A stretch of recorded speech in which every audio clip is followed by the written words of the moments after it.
My name is Max Stein, and I love video games. I'm the Megabuck. I really love video games. My name is Raph. I also love video games. And welcome to the Game Treasure Podcast, where we discuss treasured video games of yesterday, today, and tomorrow.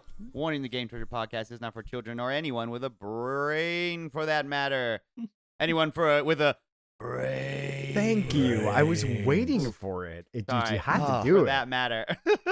I almost ran right past that. Joke. I know. That's I was fucked up. almost I would have been disappointed. a Jill sandwich. What? A Jill sandwich? What? Buck is showing us his shirt right now that has a cute cartoon depiction of a Jill sandwich. I've You always were wanted almost a Jill to sandwich. tattoo a Jill sandwich on me, and I've never thought of how it would work. It looks like this. That might be it right there. That might be it there. Yeah. This is How an it old- would work. This is an old Resident I Evil don't know. streamer. I've thought about it. I'm like, man, how would that tattoo work? Would it be a photorealistic sandwich with Jill's hat on it? Would be I that? would do just the bread, hat, bread. Okay, I like it. Yeah. With maybe blood underneath the hat. I fuck with it. Anyhow, why are we saying all this Resident Evil stuff? It's because Resident Evil Requiem has come out, and we've all played it, and some of us have beat it. Buck. Yes. And my 2-word review would be great game. Capital G, Oh. great Good work, game. Cap. Yeah, Mine would be good. holy Mwah, shit. Bellissimo. Yeah. But before we dive into that thick bad boy, let's go ahead and start our program off as we always should by having the Megabuck and RetroGameTreasure.com take us back in time with this week's Retro Zone game. Buck, please send us. Let's go back in time.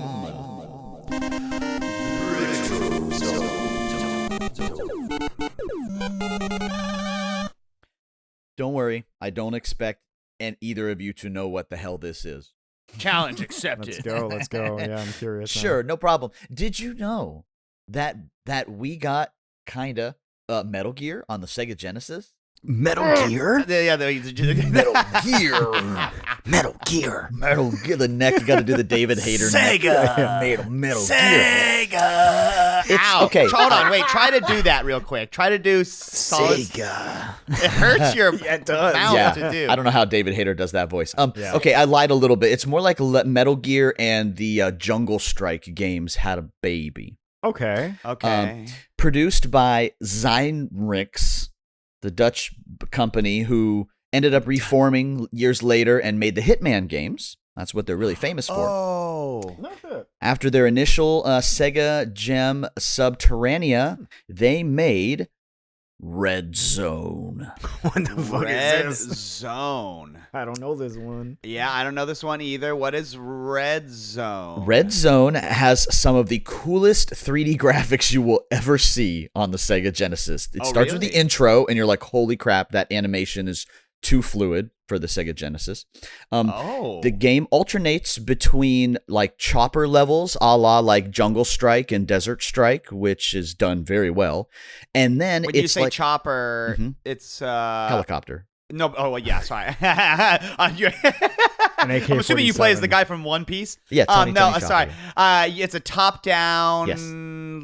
shoot 'em up. It appears. Is that how you Again, if you've played the Jungle Strike games, you actually move around on a map in those games, and it's the same with this. You're moving around on a map, but it is kind of a top-down. Okay, just trying to fill it in for yeah. anybody who has no Gotcha. fucking clue what a chopper style gameplay Okay, if you ever means. played, like I said, Jungle Strike or Desert Strike, which are a little more asymmetric view, but that's the interesting. style. Move around on a map 3. Then it switches to more of a top-down view, a la Contra 3 or Loaded or Yeah. Super Smash TV, where it's not quite run and gun. It's definitely got a little bit of the sneaky Metal Gear-y kind of stuff. You're going through levels and missions to each one of them. But I tell you what, when you do things like you have to shoot the rocket launcher into these apparatuses that are sending a electrical beam in your path, and you can't get past without blowing up one of the sensors, it's that's so Metal Gear. I mean, it's so the way that it's done, but the level of sprite detail that these guys put into just little things like that were absolutely amazing. This game. I mean, really, their work was featured when Sega started selling the 32X and showing that off a lot because they were so good at it. Is this true 3D like environments? Because this looks incredible. No, I mean, yes and no. I think these guys were just programming whizzes. I see. Yeah, like the way that the way that the walls look, the perspective of it when they're Right. moving up, I'm like, wow, this looks really good. It's like top down, but like it doesn't stay Yeah. perfectly top down. As you get close to a wall, the wall kind of tilts in and tilts out. Right. Yeah, I mean, Boy, yeah, it it looks does. like Right. there's a camera. It's like a freaking like that Jasper Noé movie, Into the Right. Void. Like the camera above everything. It Gaspar reminds me of that. Noé. Just shit. Yeah, Yeah. the It's crazy little crazy. details like that make this game. Look, it's like in most of these retro, rose-colored glasses that you wear. It's not the best game in the world, No, but it's a solid tell. 7. It reminds That's me good solid enough. 7. It reminds Yeah. me of Siphon Filter, not in gameplay, but just like another solid 7 shooter. Mhm. It fills the void of time. I really like when the character goes down to like this basement level of the level, Mhm. and he gets smaller. Like he'll like fall down a hole, and like you're underneath the Yeah. quote unquote level. Yeah. Damn Genesis, this looks I know. good. I know. Also, you weren't kidding about that intro animation. That looks Yeah. rotoscoped. Honestly, It's Seriously, crazy like looking. I still can't believe they pulled that off on the Genesis. I don't know Right. what's going on there. It was insane, but yeah, really cool hidden gem, Red Zone for the Genesis. Red Zone. It's preference wise, shooter. Yeah, what is If this? it blends genres like this does, we normally just put it in the action adventure category because we do have a vehicle shooter category, which is a good chunk of this game with the Right. chopper. But it's not The really chopper game, as you Yeah. know. But Of it's course, more of a yes. run and gun style than it is like a shooter style, right? Is this So, sci-fi? No, right? This is like army. I don't think I have it in that either. Spy. Yeah. We do have a military subgenre, which Espionage. I'm usually very sparse to use unless it's something like strictly military, like a Call of Duty or a Battlefield or something like that. Uh-huh. So usually I just leave it more open-ended because it's an uncommon game. You're not going to see this all the time, but we get copies in from time to time. I wanted to show it off. Very uncommon looking, honestly. Impressive. Yeah. Yeah. Have you played this game much? We definitely did not have this growing up. No, we didn't. No, we did not. We did not have Red Zone growing up. But there are still to this day, I feel like, games that pop up on the Super Nintendo that I'm like, did I know that existed? Did I know that was there? And so, because with the Genesis, we played even less so, besides, Sega CD for me. So there's a lot of games like this on the Genesis where it's like, Gain Ground? What's that? Red Zone? What's that? Get to play some pretty cool gems on the Genesis. Scrubbing ahead, and there's even like an asteroid style game mixed in here. Sure, why not? Wow. Holy genre mix there, Yeah, Batman. Jeez, put that's, more game in there. More game. Now assemble the Tower of Power. The Sega Master Drives. Yes. So we can monstrosity. travel through time and play Yes. Red Zone. Well, go now to www.retrogametreasure.com. Let Buck know you have a Sega Genesis. Yeah. And that you like shooters, action or games, I guess. Military games might get you there, and you can get your hands on a copy of Red Zone. All right. Cool. When we take a quick break, when we come back, we are going to talk about Resident Evil 9. I mean, Resident Evil Requiem. 9 is not in the title. All right. See you on the other side, dear listener.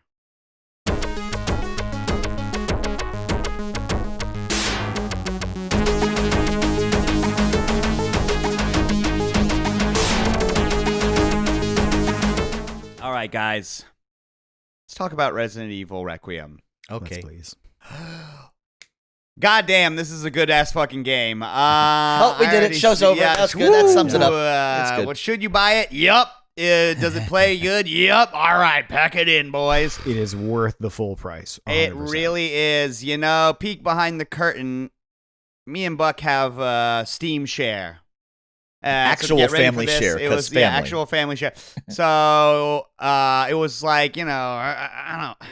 I could buy this game on my own, but Buck, I mind if you're gonna buy it and play it. I'll just play yours. But I think I might end up buying this game for my console so I can play it on my TV. Well, good luck with that Dude. because physical copies are sold out like everywhere. Oh yeah, Gotta wait for a Oh, my restock. God. It's one of the best-selling Resident Evils. Was you sent a thing the other day, but the most concurrent players, like Yeah. the most out of any people. Resident Evil Like game, right? over Or- 300,000 players, Yeah. concurrent players on Steam. That's insane. That's Holy insane shit. for a single player experience. Dude, I mean, the first day this came out, I went around a couple of different stores in Orlando. I just, Where we live. Yeah, where we live, right? Yeah, fuck it. We live in Orlando. We live with the mouse, guys. That's funny. But yeah, no, I ended up wandering around a couple of different stores trying to find one, and sure enough, I went to a Target, nothing. They were like, yeah, we're all sold out. You're not gonna get it. I'm like, we'll see. So I ended up going to Best Buy, and I checked with the lady up there, and she's like, yeah, by the way, it's not at any Best Buy in Florida, like in Central Florida. Like, it's out. And I was like, all right, well, I'm not even going to bother. It's not any Best Buy in the tri-state then area. Right. Then he tried to go to his local GameStop, only to learn that his local GameStop closed a month ago. That's amazing. There's just a knight standing there who says, if you would like Resident Evil, you must defeat me in trial by combat. Have you guys seen the special edition of this game in Japan that comes with the hanging bar? Yes. It was No. See that? I sent that in the Discord. It's a team up with like a company that makes those like things for like stretching and whatnot. Yes. Like It's a pull-up bar? Like a pull-up bar. What the fuck? And it's because in the beginning of the game, Right. there's a moment where you're tied upside down to this thing. Oh, yeah. Character Grace. And so the promo of the Japanese product is her hanging from it right side up instead of upside down with a fucking IV drawing her blood. And she's just like relaxing there. And it's like the marketing is like, a perfect way to relax after playing scary Resident Evil or something like this, like stretch it out or something like that. So I magical. love you, Capcom. Never change, and I don't think they will have to because I think this, gentlemen, I think this may be the best Resident Evil game I have ever played. That's a high bar. You know, it is right now tied for like first place on Metacritic with the other two best games, obviously in the world, Expedition 33 and Cory in the House for the Nintendo DS. Cory in the House. I forgot Cory in the House is Raph, please, it's Cory in the House. Put some respect on his name, okay? I am so sorry. He's the president of the United States. I didn't sir. mean to disrespect your Show culture. him show Cory in the House some respect. Dude, okay, let's start judging the book by its cover. Okay. This game is the first game where I have ever actively told the game to prioritize my graphics as opposed to my gameplay. Ooh, fun. I did that almost like on a whim. It was like immediate buyer's remorse. We're like, oh no, actually I should take it back. Good news. My computer could take it. Here's the other good news. Oh my God. This game is so beautiful. Yeah. We played It's the RE engine. Yes. Oh my God, yes. Yeah, somebody, I saw some YouTuber was like, yeah, this is what you get when you don't use Unreal Engine 5. You use your own in-house engine, and the RE engine is so incredibly refined. I love it. This game also runs at pretty decent settings at good frame rate on the Steam Deck. Nice. On my second playthrough, I played through a whole section of Grace's section on the Steam Deck, and I was like, I mean, I know where I'm going already, which is nice, but at the same time, I'm like, this looks good. It's running good. When her flashlight turned up, it like kind of blurred the camera a little bit on purpose, and it looked really great. And I was like, There's a part, I can't remember. I think it's actually when Grace is waking up in the very basically beginning of the game, in the bad guy's clutches, and it hasn't revealed to you that she's upside down. And I dead ass on my computer, I was like, that is a picture. Right. That's a real human being. There's no fucking way that is a video game, let alone a Resident Evil game. Like, I wouldn't, I guess, not to diss Capcom or anything, but I just didn't think they would be pushing the envelope of graphics. I mean, I guess they've done it before with RE4. But holy fuck, dude, this game looks amazing. Yeah. Like, just the cityscapes. It's something about the lighting. The lighting does everything, you know, when it comes to the way that a game looks, and the lighting in this game is impeccable. Oh my God, the city in the opening area of Renwood or wherever you go for the hotel for both characters, when you're in that city area there, is just, it was really, really neat to see that period in a Resident Evil game, to see like a live, bustling I was kind gonna of say city. it felt like uncanny. Like I was like, oh, am I playing a Resident Evil game? Yeah. And it felt so alive, and like it felt incredibly immersive because this game is incredibly immersive. It's like the most immersive Resident Evil game I've ever played. Yeah. One of the most immersive horror games I've ever played. So good. Absolutely. Yeah, and spoilers to everybody out there. We're going to try and stick to the kind of earlier beginnings of the game, especially since these guys have only played through a beginning chunk. So we won't be going too crazy, too far into the game with story spoilers or anything else. Basically the stuff that happens in the first couple hours at absolute most. Right. And it's about 12, 13 hour game to beat on your first playthrough. Yeah, I guess I would say I'm about halfway through in that case. I'm probably a little less than that. Not if you haven't left the care center. Oh, good. Honestly, that's my only I know. regret. To I this want more is just game. like I just wanted to play more, dude. It's so fucking addictive. You're The closer to parts- like a third of the way through the game when you finish the care center. You had mentioned something about the lighting though, and I wanted to keep going about the way the game. Dude, the use of red lights in this game, Yes, especially in the Grace parts. Let's go. I guess I should just preface this up top. In this game, there's parts when you play as this lady named Grace, and there's parts where you play as Leon S. Kennedy of Resident Evil 2 and 4 fame. The game tells you ahead of time, hey, so here's our suggestion. We think you should play the Grace parts in first person and the Leon parts in third person. By the way, the game works no matter what you want, which I was like, Jesus Christ, Capcom. Great addition. Incredible feat of programming, I assume, to be able to have a game that works in both perspectives for both characters, which have completely different play styles, like literally, like just kudos to you. But the red light when you're playing the Grace parts, there's like when you're in the care center, which is their mansion. There's lots of darkness in her parts of the game. Tons of lots of darkness. Advanced darkness. Like the darkest darkness. I was telling Raph, there's like this, for example, there's like a hallway. You turn the corner and there's an overhead light and it's flickering. And the pattern of the flicker is not conducive to walking through it. Like it's like flick, flick, flicker, flick, flicker, flick, flicker, flicker, flick. feels so you're like, it's meant to, I think it's literally meant to like create an invisible wall. Yes! Like a PS1 game would have just made it, There's darkness just beyond it, and your eyes can't adjust. And I literally, that's the exact same I said to Raph. I was like, it literally taps into your lizard brain, and your brain is like, don't go in there. Don't go in there. But then you like would go through there, and then they'll have like a red emergency light illuminating like half of the room on there, something like this. And I just, there was a moment in the beginning where I just said, "Wow," out loud, like this is stunning. It's terrifying as well. I'm fucking going to shit my pants, but this is gorgeous, grotesquely beautiful, like dreadfully beautiful, in my opinion. It's literally, and thankfully. Much less, to my enjoyment, much less visually arcadey feeling. Oh gosh, yes. Than like something like Village or to a lesser extent the 4 remake and to a lesser extent the 2 remake. This one is like the items don't glow a pillar of light when they're on the ground. You know what I mean? They fired yellow paint guy. they fired yellow paint guy and they hired yellow sticker guy.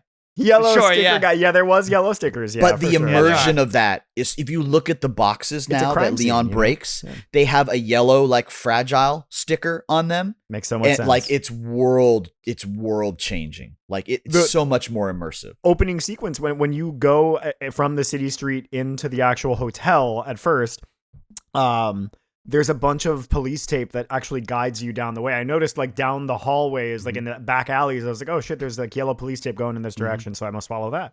Yeah, it's very immersive. They found a way better way to make it work and to get your attention in most of the situations. The visual, like the yellow cues, yes. The light, yes. That's another thing that cues you back and forth.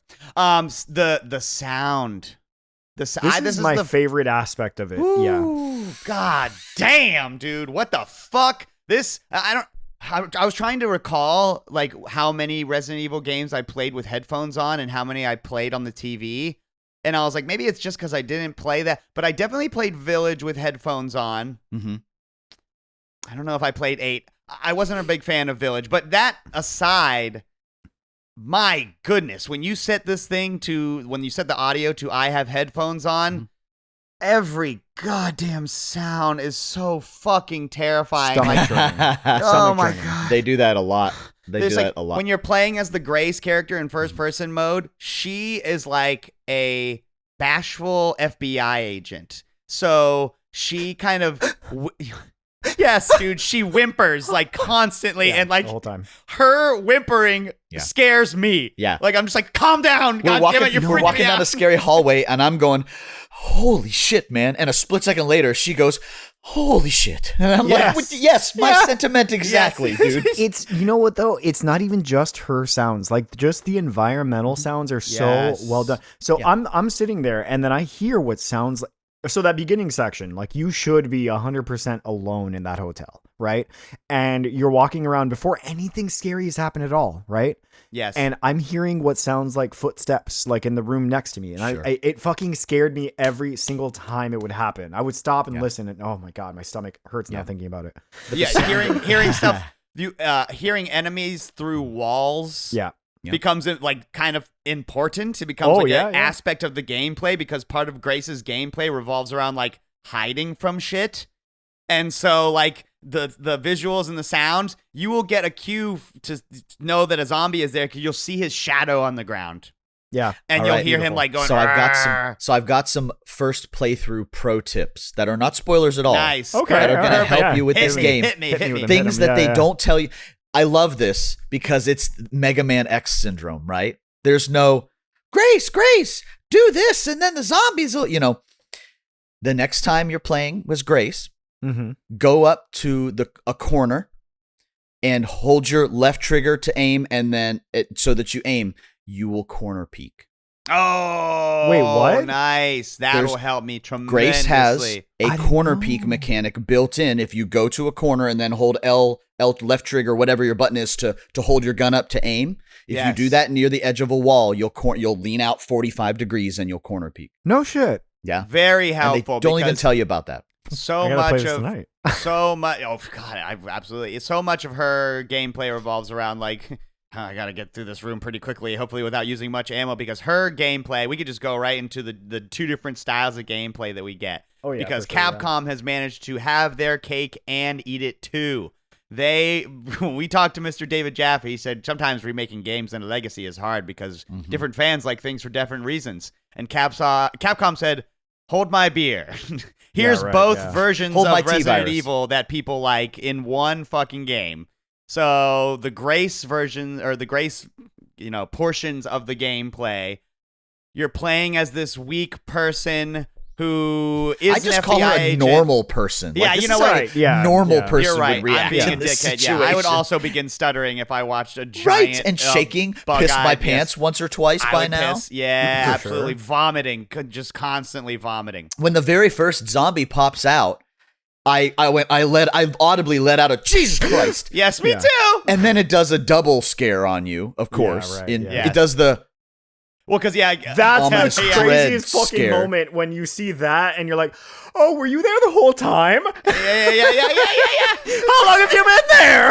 If you've ever seen the movie Barbarian, it's like that thing shows Oh up. my god, yes. You're like, oh my god, what the fuck You've is seen that? it in the trailers. It's not a surprise. There's this giant hulking monster Oh, thing yeah, following you're Grace right. around. I wrote my first note for the Grace section of my notes is this is home to the scariest moments in any Resident Evil game I have ever played in my think life. so. yeah. It is very close parallel to me, and I would put it right on par with Ethan Winter's first game with Resident Evil 7. The beginning of 7 definitely reminded me a little bit, which in turn, the beginning of Resident Evil 7 reminds me of Resident Evil 1. But there's a lot more content there. But that beginning part of 7 where you're walking around the house and hiding from the family members, it very much so was akin to that. It's just like even prettier. It's so interesting because not only is it prettier, in my opinion, like when Resident Evil 7 came out, I remember the joy of people going, wow, finally Resident Evil is like Resident Evil scary again. again. Yeah. Well, it's like Resident Evil again. What do you mean? Well, I'm talking about like it's about finding a key that has a shield on it to go to a door that has a shield on it. Like, it's not about like racing through to get a score. I'm looking at you, Resident Evil 6. You know what I mean? And then Resident Evil 4 was 20 years before that or something like that. Yeah. But Resident Evil 7 is not that Resident Evil-y. Like, this game, like, it's more like, obviously, if you've played this game, you know it's like Texas Chainsaw Massacre. That is what they're doing. There's literally a family of cannibals you are sitting down to eat dinner with. Yeah. So it was like Resident Evil, but not really. This game has done it both. It is in first person and it has those elements that are more akin to something that you'd see in like PT, and they have mastered the first person scares on top of the third person scares. But also, it's like Resident Evil in that it has like that pseudoscience, military bullshit backdrop behind it. There's a guy who's turning people into zombies live on the streets, and there's all that. Like, it just, you're in a mansion thing basically. You know what I mean? I was just like, this is the most return to form of a Resident Evil I have ever. Like, this is amazing. It's the last two that have been this good were remakes of the ones that were the ones I was talking. You know what I mean? They were so already good to begin with. That's not fair. That's kind of what, like, so like the beginning of the game, honestly, like when your first gray section, I was almost worried that I wouldn't be able to play this. Like, I was this is almost too much. I had that moment, though, a couple of those moments. You got to the second gray section and you're like, oh wait, this is a Resident Evil game. Yep. Like, this feels like a Resident Evil game now. Yeah. And it's like you said, it's the most. It feels like honestly, to me, it really felt like playing Resident Evil 2 remake again, but just cranked up to in 11, a parallel universe. Like, right? Yeah, exactly. Right. And it feels like even when you get to the care center, like the lobby, and I'm like, wait a minute, I've fucking been here before. I'm looking around, like, big, what a is giant this? foyer with a staircase in the middle. That's like what Mag was saying. It very much so looks like RPD with the split staircase. 110%. Right? Yeah. There are so many moments of geography within the game. Like, there was a moment where I came down a hallway and had like deja vu. Like, I was like, it was like room, hallway, staircase that bends up and then to the right out of my sight. There's a pillar here. I was like, this is the left wing of the mansion. Like, if I turn to the right and there's a fucking door here, I'm going to and then I turned and it wasn't there. But I was like, I see you, Resident Evil. I see what you're doing. Purpose, there's several moments where I was just like, this geography is back. It's back. It's straight up Resident Evil again. Let's talk about the T virus in the room. It's back. Fucking zombies. Oh, yes. Yes, dude. I was going to say Grace's part is first and you get introduced to zombies are back. Zombies. But can you explain how they are, I guess? Would you mind, Buck? So they've done something both genius and devious at the same time. Because devious. Go on. In Grace's beginning part, again, you guys have not played the second 2/3 and the second half of the game where it's a totally different, amazing, different portion. But in Grace's portion inside of this building, the zombies are true zombies. They are like Romero level zombies with a little twist to them, and that's that they're just quite not so far gone that they don't remember their previous lives. It's almost like white zombies, and like how zombie used to be like a voodoo. Like a brain dead person. The speed runners literally already have names for a lot of them, and they have talked about how light switch zombie can ruin runs. That's so funny. So light switch zombie is like, it's such a good idea. Yeah. It's such a good idea because it adds like a little mini puzzle in there, which is like this zombie in his previous life must have been obsessed with turning this light on and off. And so you can get him to move away from this doorway that you need to go through by turning a light on in another room. It's a care center. He was an employee here or something that got yelled at by his boss one too many times for not turning the lights off when he left a room. If you get that zombie to chase you or he follows you into other rooms, if the other room has light switches, he will obsess with that light switch instead. Oh, and he literally walks around going, turn off the lights or something like this. Follow the rules. There's a maid that's in one of the bathrooms and she's like, clean. Must be clean. No, my favorite is the chef running around like, dinner at 6. Wrong. It's so good. I love it, dude. When you hear it, game. You think, that sounds kind of corny. No, it's really scary. It's amazing. But you are kind of right on a subtextual level, if that's your opinion, because I said it to Raph earlier. I was like, this game is like if Disney's Haunted Mansion was absolutely fucking horrifying. Yeah. That's what it feels like. Yep. There's literally a moment in the care center where you're in a room that is 2 stories. Like it's like dining room down here and then a balcony in the room, quote unquote, right above it. Kind of like that part in the Haunted Mansion ride where all the people are dancing down below and you're up top. And in there, down below, there's a bunch of people on the dining room table eating a corpse. And up above is a woman who's singing, like a zombie who's singing. Oh, you get to learn lore about them. That's and I was super cool. crawling through the room on the bottom, just going, Jesus fucking Christ, what the fuck? What the fuck is this? Because who's singing? Guys, the scariest Resident Evil thing I've ever seen in my life. Without going into too much spoiler territory, I'll just say this. BOWs are back on the menu, boys. All right. Biological weapons or whatever. Bioorganic weapons. Right. Yeah. But yeah, it feels like a carnival curated ride where every moment there's so many different reactions you can get from the zombies and stuff too. They're really, really amazing. God, the zombie that's the business executive that you stumble into his office and he is trigger warning, it looks like his zombie is sexually assaulting a woman on the ground. When you come to, I literally was just God damn! I know it's gonna be hard in this episode, but don't put too many gruesome videos on the episode, Mac. We get flagged on YouTube. Yeah, right. and then when you get close enough for the zombie to notice you, he stands up and says, "You're fired." And I was just like, Capcom, you are. This is lads. This is incredible. Mad This geniuses, is the best. sure. This is some of the best Resident Evil content I've ever had. And then you get to play as Leon, and it's the exact opposite. Yeah, it's Resident Evil 4. It's Resident Evil 4 at the end. Cranked they up don't to even. 11. Yeah, Cranked up to 11. Yeah. what they've done. Yes, cranked up What to they've 11. done is it's almost like they notice like our games have this thing where you start off weak and then you become strong. Yeah. But what if that was only the case for one of the characters? Yeah. What if the other character was already strong and then got insanely strong? Because some people like it like that. Yeah.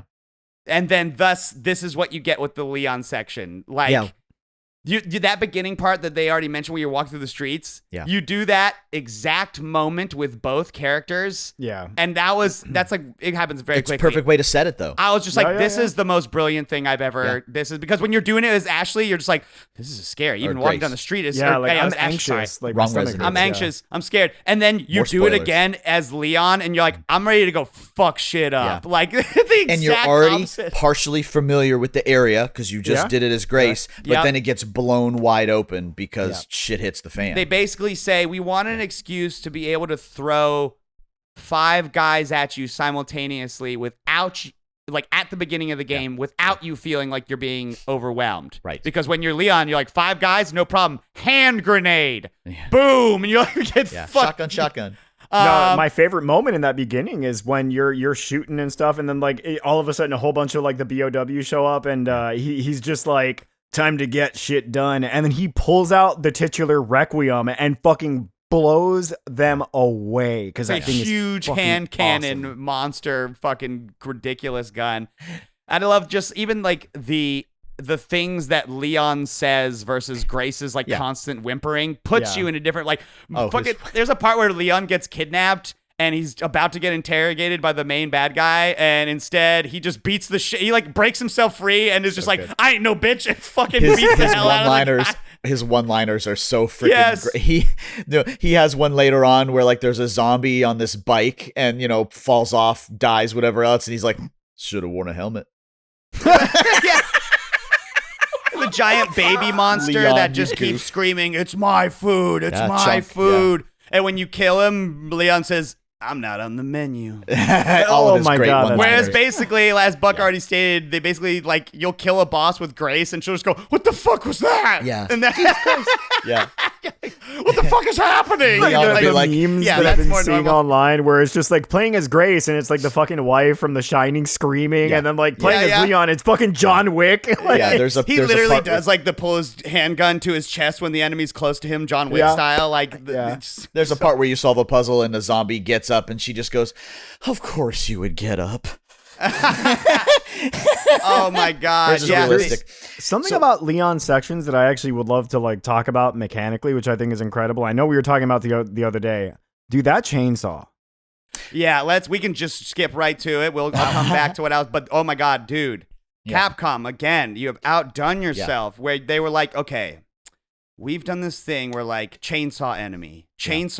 This one enemy uses the chainsaw. How can we make this better? And the answer is, now the chainsaw is like its own wild free spirit. Yeah. As in like this guy's using it, but then he can drop it and someone else can pick it up and eventually you can pick it up. Yeah. But it More does than this once. amazing like it reminded me of oh god, what's the other zombie Capcom game that you love, Buck, where you're fighting the hordes and hordes and hordes of zombies. Dead Rising.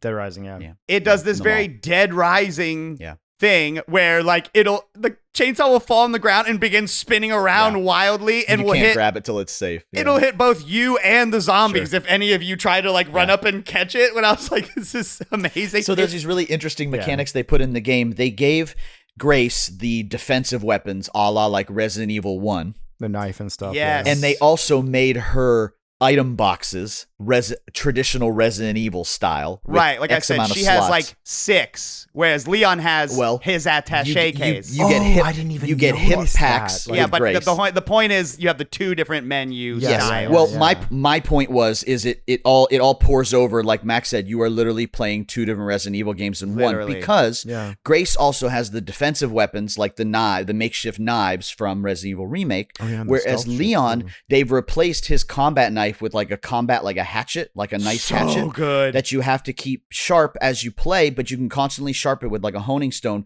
because they teach you very early against that chainsaw guy that you can parry that, right? So here's your second pro tip for playthrough number 1 that you don't even scratch the surface of it until a couple of boss fights later on. When enemies attack Leon, almost everything is parryable. Yes, So I did learn that earlier If an today. enemy reaches out at you and goes to attack you, and you're like, how the fuck do I dodge that? You're not meant to. You're meant to hit the parry button, and he'll knock it to the side with the hatchet. But this goes one step deeper. If you've ever had a zombie be right up on top of you, this happens later on with a lot of other weapons, but with the handgun in particular, if a zombie's right on top of you, and you aim and shoot at the exact right moment, you can just like shoot them in the bottom of the chin, blow their head off, and they're dead in one shot. Oh, nice. I did one of those, and I thought it was just all right, cool. If an enemy attacks you actually, and you parry and immediately follow that up with aim shoot with any weapon except for, spoilers, you can immediately do like a insta kill if they're close enough to dead. Cool. Nice. You can like literally, like, obviously the shotgun's in the game. You can literally like spin to the side, shotgun to the back of their head, blow them off. There's God. all those you're other like guns that are in it. Kratos when So you're Leon. There's literally a moment when you're fighting that big baby where you get up on a second level thing, and if you shoot him with the shotgun while he's like trying to get at you, he'll fall, and it'll prompt you to hit the R2 button. And Leon jumps off the second story, lands on top of the baby thing, and hits it in the head with the axe, and then like pulls it out and rips its face off doing so. Now I know exactly where you are. And I was just like, geez, no, I'm after that. Oh, cool. Please don't be preoccupied with where we are in the game. Just participate in the conversation about how you feel about the game. It's too much. It's too much. If you haven't seen my face like 4 or 5 times, if you're watching Spotify video, I'm just going, figure it out. Yeah. Yeah, it's don't say nothing. But my point is, the action of Leon. Yeah. We skipped over in Grace's gameplay. She gets this item that's a blood collector. Yeah. Very cool. And with the game, when you're first starting running through, there's just buckets of blood everywhere. Yeah. And if you go up to top, like crazy. look at them, it just says, that's a lot of blood. And I Pretty was like, standard Resident Evil shit. Happens. Honestly, kind at of. first. I was You're just like, oh, okay. Capcom, you silly goose. Because they with wanted to give leaving you a way to blood do the everywhere. crafting, but the way they do it with Leon is genius. They Hold give on, him- wait. Oh, sorry. I'm sorry. You collect That's the what we're blood talking in this vial, and that's what you use to craft any. I know. That's what you use to craft everything It's with insanity. grace.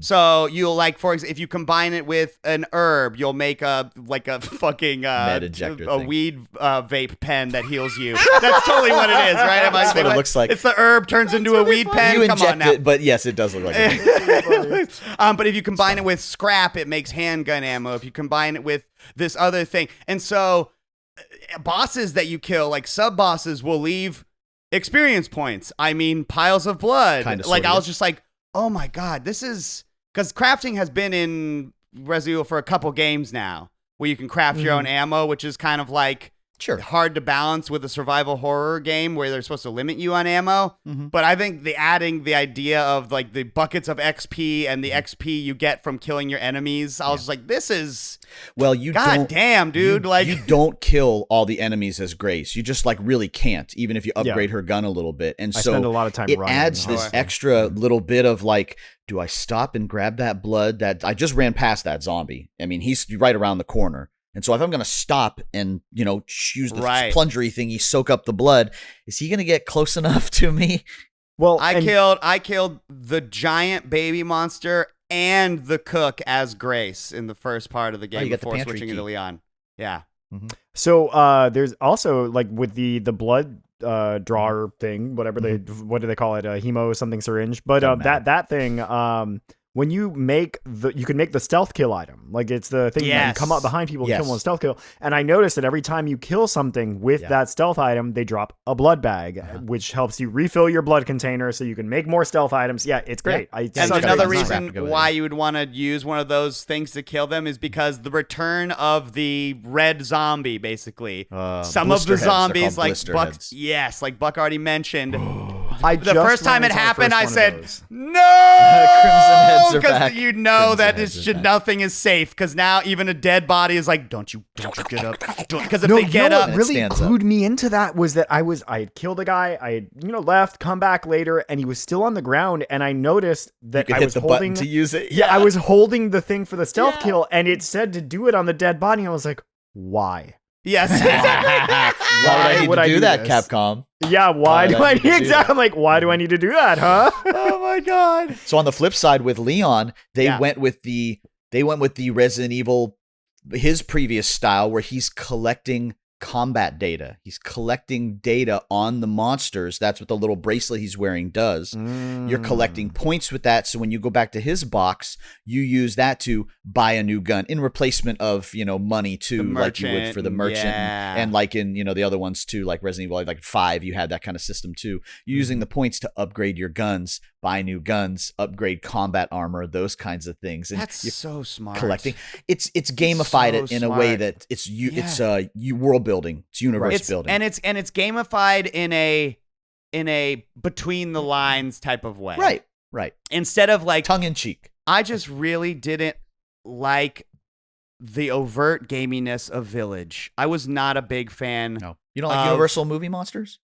I didn't. No, right? Yes. First of all, no, I don't like that aesthetic. But just like it felt like a Skyrim game where it was like, go to this checkpoint and like I didn't feel like how this game feels like a Resident Evil game where I'm like wandering around the map and determining where I should go by myself. Mhm. You know what I mean? So much of Village was like, now go there, now go here. Because you had these whole now go little there. towns. Yeah, you had these whole Right, little but in this towners. one, it's back to basics where it's just like the limited item thing is so good. And again, where I was just like getting to a place and going like, okay, this thing requires that I have to solve this puzzle by picking up that pencil.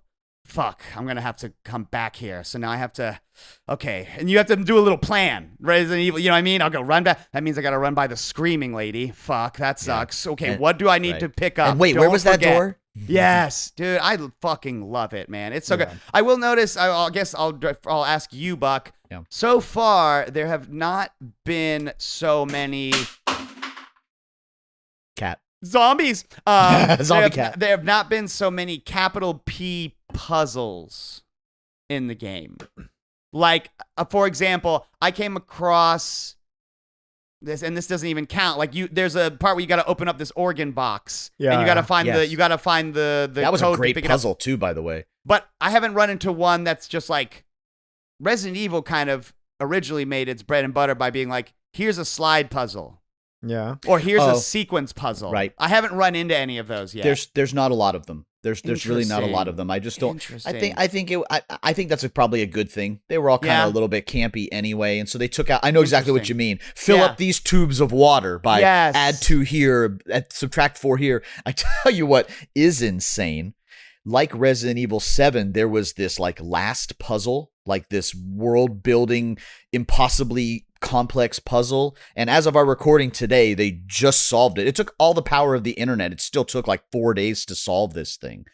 And it literally, without going to spoiler territory for the earlier part of it, besides the items you have to gather and the order that you have to do it in, it was literally like, here's a random researcher note that you read that had some code at the end. And someone said, oh, if you decipher those are codes for like genetic code that equal this, and this letter.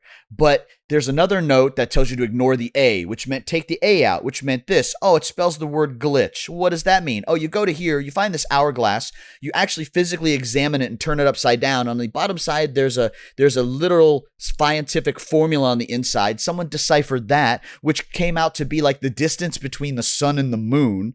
And then that thing that you analyze things with as grace has a little G equals 1.5 million, whatever. They did this whole formula here to come up with, those things that you put in like sun star, moon, sun star. Yeah. To unlock. Like in the game, yes. They came up with like this 12 or 14 button press long code when you take Grace with you to the one that has the braille on it. And you do this like 14, 16 long code thing. And when you do that all, you hear the giggling of children when you do it. And that was like the big part 1. And they found all these other pieces and parts because to platinum the game, you have to solve this final puzzle. What in the fuck, and there's all this later on game stuff you have to do, down to the point where there's this one part in the game where you literally have to stand and watch a certain thing happen for 15 minutes for it to fill up this tank of blood. Wow. It's nuts. I love it, though. I love that. Capcom, you've outdone yourself.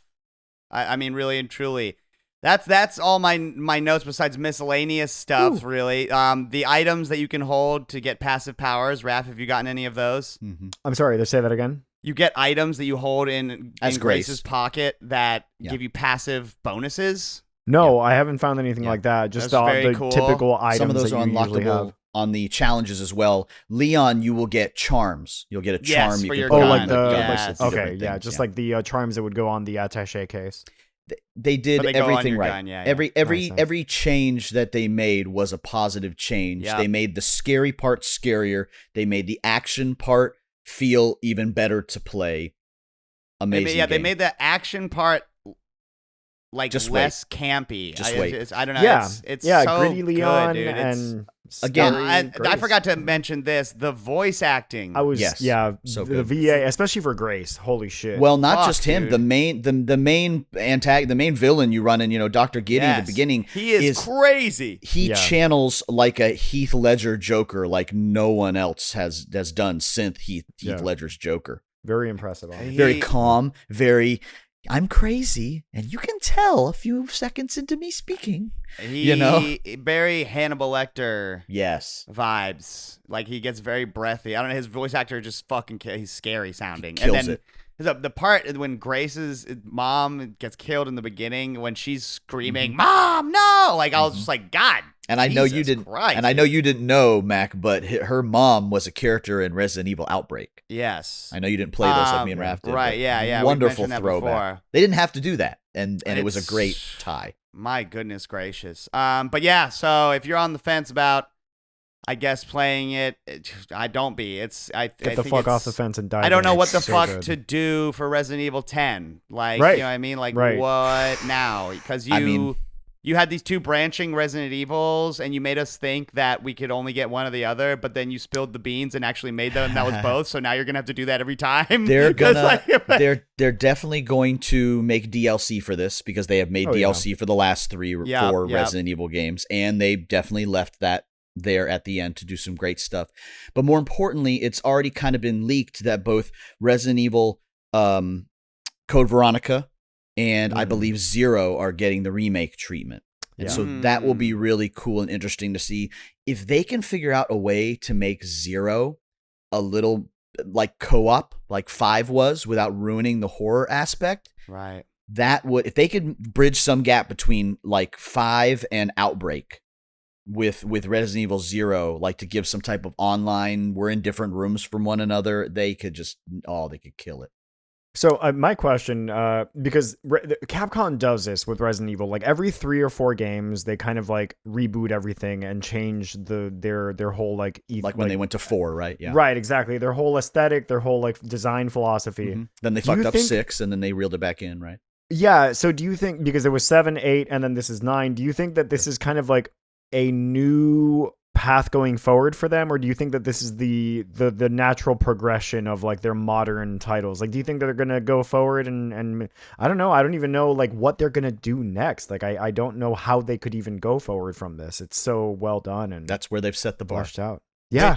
Which character do you like playing as more, Grace or Leon? So far, Grace. I like the horror. I like the Resident Evil 2-ness of it. The Resident Evil 1 and 2-ness of it. I don't know. It's exactly what I've been waiting for in a Resident Evil game. I also like the Grace parts better. Yeah. You'd think that it's just because like Resident Evil 4 is the greatest one, so wouldn't it be the one that's like Resident Evil 4 to be the best? It's like no. But they're not. I mean, it's not that it's bad at all. I'm just saying like yeah. This one is like. It feels like you're playing Resident Evil again. Yeah. That's the only way I can explain. Like I was trying to get like play it earlier today, and then I had something to do, and like it was so I was just like, okay, I'll be right there, dear. I just gotta go get this key real quick. Okay. Oh well, now that I got the key, actually, I'm just gonna go to this room, and then I'm gonna help you with that chore. And I just wanted to keep playing because every time I got to a new part, I had a new thing, and I was just like. This is how these games used to be, like RE2 remake, you know what I mean? Like, and so now it's just a new one, and so it's like, fuck me, dude. I won't say that you'll change your mind when you like beat it, like when you get to go through the whole thing. Yeah, I think you may have a similar perspective to me in saying like that's not fair because that's like saying, do you like Romero zombies or do you like 28 Days Later? You know, they're both really good in their own way. Do you like, World War Z or do you like, again, Sure. Yeah, so that's a pedestrian point of view. We all know that it comes down to taste. But if you want to be edgy on a podcast and decide which one you like better, I would say having the 6 item slots instead of the attaché case is like, that sounds small, but that shit does it for me. Until that attaché case fills up. Sure. And then you're like, wait a minute, this is the same thing, but it's sheep and wolf's clothing or whatever. Wolf and sheep's clothing. All right. That is enough talk of Resident Evil Requiem. Go play it, why don't you? Mm-hmm. We're going to take a quick break, and when we come back, we'll do our What Else You Got and head on out of here. See you on the other side. Because my master made you who you are. Okay, gentlemen, what else you got for me? The section of our show we can bring to the table anything, be it video game or otherwise. I've been playing a bunch of stuff. First of all, go make sure to check out the Super Interview Brothers. Me and Buck have been doing extra work to interview indie developers, and they've been coming out well. The people we've interviewed have been fun and cool and interesting. We had on the dev from Little Nemo and Dreamland, and we also had on one of the devs from Forbidden Solitaire, which is like crushing the Steam charts too. Yeah. We've already got more lined up. The indie devs apparently really need some places to speak. This is cool. But in our house, I can't believe I was so fucking late to picking this up. I thought for some reason it didn't come out until now, but it came out in December. The 4-player local co-op update for Stardew Valley. Oh my god, that's right. I knew he was going to talk about this. And now we are playing as a house on a single farm. Incredible. And it is the fucking best, dude. Oh, it's so fun. I got done playing it the other day with the house and immediately jumped to my phone and was like, I need to rewrite my top 10 games list because Stardew Valley is in my top 5 games of all time. Cute. It is so fucking Good. When you do the split farm and there's the 4 different farm ecosystems essentially, and you play with 4 roommates, and each one of you spawns in one of the 4 ecosystems. So each of you is basically responsible for doing different. Like, okay, Raph, you've got the water. That means you get the animals. I'm gonna get the greenhouse because I'm spawned by that. You got the place that spawns rocks, so you're gonna have the forge. You got this, so you're gonna be the slime spawner.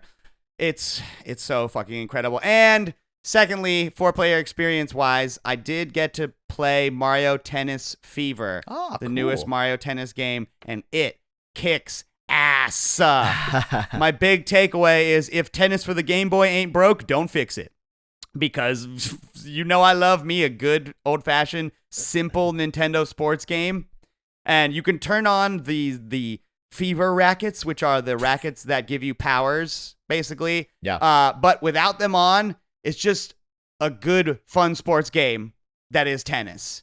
And we played the doubles, and like all the different characters have their own different attributes, and that is enough to differentiate them to make the game hours of fun. Where you're like, now let's be a fast guy and a strong guy. Now let's be a trick guy and a fast guy. Now let's be a trick guy and a this. You know what I mean? Like there's enough. Sure. And then after like literally played like that way for an hour, and then we're like, all right, now let's turn on the Fever rackets.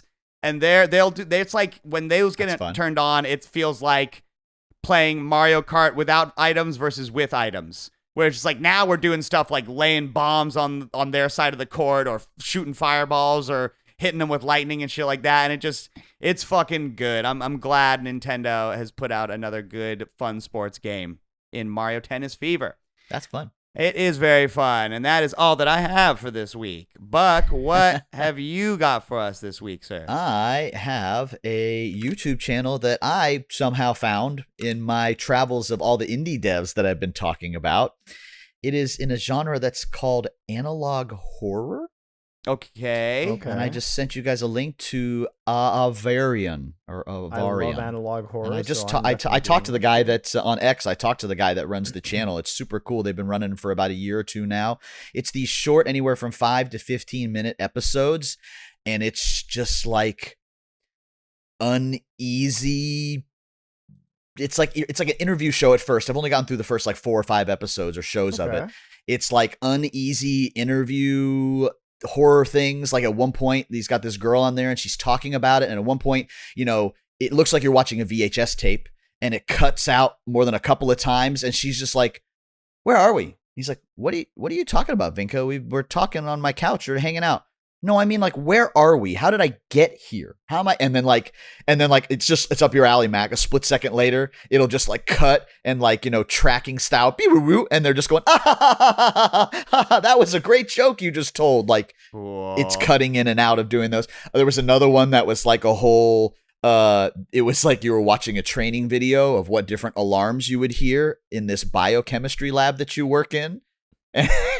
And it's teaching you like to respond back to it. You're obviously watching a YouTube video, but it's telling you to respond back to it if you know the answers to what, you know, this alarm, what does this klaxon warning sound mean? Did you say the name of it already? Avarian. Avarian. You linked it in the. I sent you a link. No, I know, but I didn't hear if you said it. The Avarian Show. I'm gonna say okay. The name of the channel. I probably mispronounced it.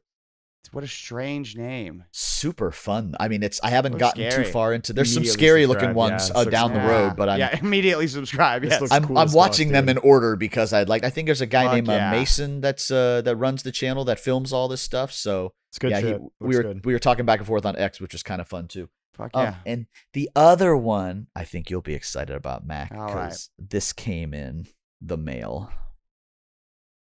Oh, baby. It's a UFO 50 physical release. You got it. That looks like the giant LX box. Wow. Yeah, it looks like the God LX damn, console, I'm jealous. including the back with the vents on it. Like, there's nothing on the back because it's just the back of the console. Are you going to open it? I don't know.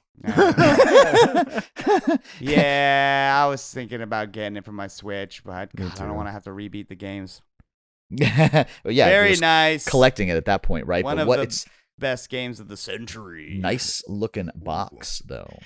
Raph, what else have you got for us, sir? Not much, just a couple of things. I had been playing Elden Ring for a while, playing the DLC. I got to the final boss, and I think that I may not be able to beat him right now. I don't know. It's the final boss. I mean, spoiler alert, but the final boss for the Shadow of the Erdtree is Promised Consort Radon. Which is a revival of like a previous boss that you fight in the base game. And it's legitimately, from everything I've read online, quite possibly the hardest thing that FromSoft have ever created. Like to the point where it almost feels cheap. So after banging my head against that wall for a little bit, I decided to set the Souls games aside for a little bit so I can play something kind of Souls adjacent. And I jumped right back into Expedition 33 because I had bought a physical copy for that a while back. Oh, hell yes. So I'm playing Expedition 33 right now. Are you past Mac yet? Because Mac stopped right before.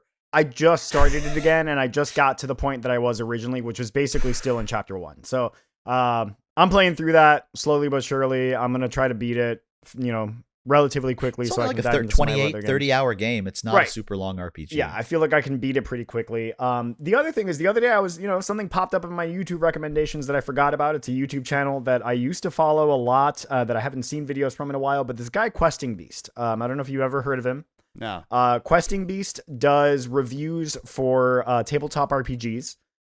In particular, the OSR games. So like back in like the, from like 2015 to like 2022, there was this big way back then. Old school games. Yeah.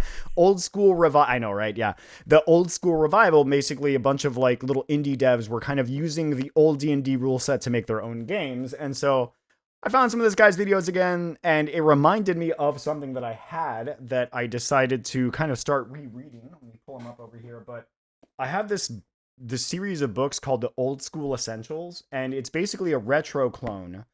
It's a big box set, but it's a retro clone of classic D&D, like pre-1984 D&D. So it's got a bunch of these little books there. You got a rule set, monster book, really cool little artwork. Like literally AD&D. What's that? Like literally AD&D. Yeah, like it's more like BX D&D, Basic Expert D&D. That's kind of what they're trying to go for. But it's got BMX D&D. Go on. BMX, yeah. It's got some really cool design stuff to it. But yeah, I've been kind of reading these, and I was like, man, I think I want to run a campaign soon. I don't know. I'm kind of like I'm kind of like relearning the rule set a little bit, and I might do like an old school campaign. I don't know yet. I'm just kind of like having fun with it, rereading them and kind of learning the rule set again, and kind of like looking at some of my my campaign books that I have back there, because I have like several campaign books for this system. But yeah, I've been getting the itch to play tabletop games. Yeah. Oh, good. Raph, good luck on your new job. Yeah, no kidding. Yeah. Right. I know. Yeah. Like I started reading them. I was like, I should get a notebook. I should get another notebook. I have a notebook. It's already pretty full over there. I think I need another notebook for this. And I don't know. I've been getting the itch. So maybe. It comes every year or two. Yeah. Every once in a while, I'm like, play D&D. I know. Play D&D again. I know it too well. Yeah. But yeah, that's what I got. Very good, sir. I hope you find a cure for your D&D ailment. But that does it for our show. Thank you so much, dear listener or viewer, for listening or watching. Make sure to like and subscribe. If you are just listening to this on your podcasting app, go to our YouTube and subscribe there, because there is where we have the super interview brothers. All right. And we just hit 5,000 subscribers on YouTube. Baby. So if you are one of the people that watches to this part of the show, thank you. Awesome. You can reach out to us via email with anything at gametreasurepodcast@gmail.com. Go to our linktree /the GTP to get to our Patreon and our merch store. Our Patreon has that UFO deep dive series, the extra long David Jaffe series, and I think we might start putting some tier lists shows on there. I don't know. Someone comment on here whether you want a tier list. I don't know.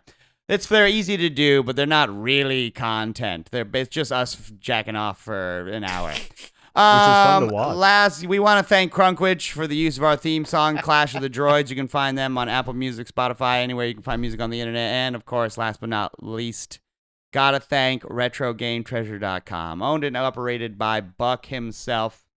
RetroGameTreasure.com is a subscription service that helps you collect and grow your retro game console collection. All right. So no more driving around town. I don't know, I guess, where you live. But for me, finding a place to get retro games is like, I hope you're ready to drive 40 minutes, and then you'll get there, and you're just like, no, there's nothing I want here. I wasted the entire afternoon driving all the fucking way out here.